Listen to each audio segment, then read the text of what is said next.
ကားတွေရဲ့အောက်ပိုင်းကိုစီဖြန်းတာကျွန်တော်တို့ငငယ်တုန်းကဖြန်းခဲ့ဘူးပါတယ်ကျွန်တော်တို့အရင် public ကဆန်ဒီ super salon တွေစီးတဲ့ခေတ်တုန်းက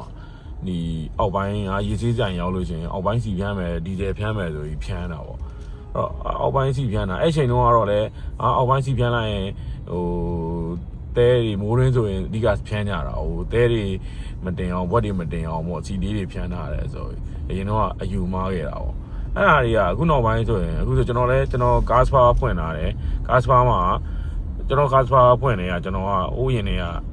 အောက်ပိုင်းစီဖြန်းတဲ့ဟာကိုထည့်ဖို့မထည့်တာစီဖြန်းလို့ရှိရင်ကျွန်တော်ကတော့မြင်တာစီဖြန်းရင်ဒီဇယ်တွေဖြန်းလိုက်တော့မှဒီအောက်ပိုင်းထဲမှာရှိနေတဲ့ဒီ boat တွေrubber နဲ့ပတ်သက်တာတွေအဲ့ဒါတွေကဒီဇယ်ကြောင့်မလို့ပွားပြီးတော့ဒီ boat တွေကားအောက်ပိုင်းတွေပျက်စီးနိုင်တယ်လို့ပဲမြင်တယ်ကားကွယ်တိုင်းတယ်လို့တော့မမြင်ဘူးပေါ့အဲ့ဒါကြောင့်မို့လဲကျွန်တော်ရှိမှာပတ်စံပေးပြီးလာဖြန်းခိုင်းတာတော့ကျွန်တော်မဖြန်းပေးဘူးကျွန်တော်ကတော့ကားချစ်တဲ့လူဆိုတော့ကျွန်တော်ကကားနဲ့ပတ်သက်တဲ့အလုပ်လုပ်တယ်ဆိုပေမဲ့အဲ့ကားကိုထိခိုက်မဲ့ဟာဆိုရင်ကျွန်တော်ကဘယ်လောက်ပတ်စံရလောက်ကိုမလုပ်ပေးတာအဲ့တော့ဒီအောက်ပိုင်းစီဖြန်းတာတွေလည်းဖြန်းနေအခုတည်းကြီးဖြန်းနေကြသေးတဲ့လူတွေရှိတာဖြန်းညင်နေကြသေးတဲ့လူတွေရှိတာကိုလည်း